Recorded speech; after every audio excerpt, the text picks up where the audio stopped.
Hi everyone, this is Rachel from Mini Ministry, coming to you today to just share a quick little thought with you. Often we say that you should just come as you are. Our church doors are open, just come in. It doesn't matter what you wear, it doesn't matter what you look like. But the truth is, if we're honest with ourselves, that's not always the case. In fact, I just recently watched a video where the pastor dressed up as a raggedy old man. He had on nasty clothes, he looked unshaven, unkempt, smelled horribly, I'm guessing by the way people acted, was just one of those street beggars you would meet. This was in a large city, and he sat outside. His church was like on a walkway in the city, and he sat outside and wanted to see the response that he would get. And it was a very interesting response. People walked by going into church. It was his church that was there. People, some people walked by and threw some coins at him. I think one person gave him coffee. And things like that. But most people, including most of the people within his own congregation, either just continued to walk by or walked into the church and either just kind of looked at him funny or didn't say a word at all. He then, after the church service started, walked all the way through the congregation front. Everyone was watching him walk. He got into the front, and here's this unkempt man, right? Dirty, nasty, gross. And he stands up, and he one by one starts to take some things off. Takes off the outer jacket. He's got a suit underneath. Takes off his facial stuff and everything else, and you reveal this pastor. And everyone just kind of went, oh my word. And while I'm sure those people were stunned, I think that this is a reality that's just on all of us. We might say, come as you are, but the truth is what we are meaning is come as you are after you've cleaned yourself up. And my friends, that's completely contrary to the work of Christ. In fact, Christ met people where they were. He didn't wait for them always to come to him, which they did sometimes, But he went out and searched them in their dirtiness, and their unkemptness, and their ugliness. And he looked at them, shared the good news with them, and then told them to turn and sin no more.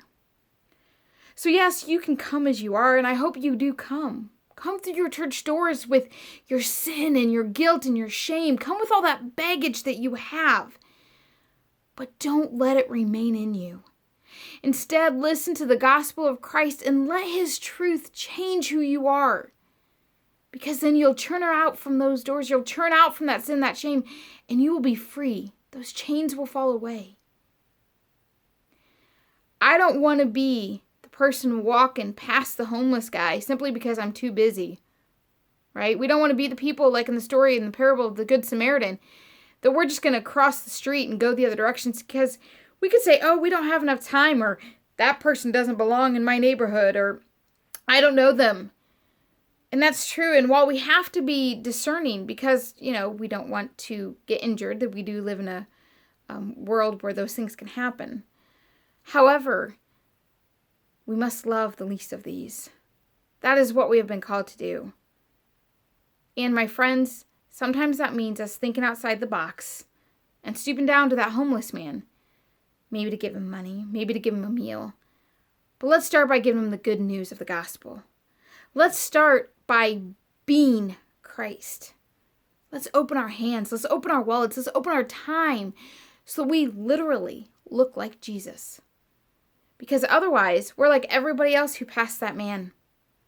We're no better than they are. Just because some of them walked in the doors of that church does not somehow make them better. We will be known by our love. We will be known by our actions.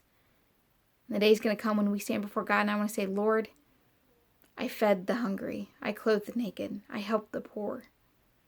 And while we can't do it every day, there are moments when that Spirit is leading us and we need to take that prompting and do his work. By the way, when was the last time you came as you were? When was the last time you fell before Christ really all as you are? Not as the Facebook you or the Twitter you or the work you even, but truly to come and fully lay it out at the cross.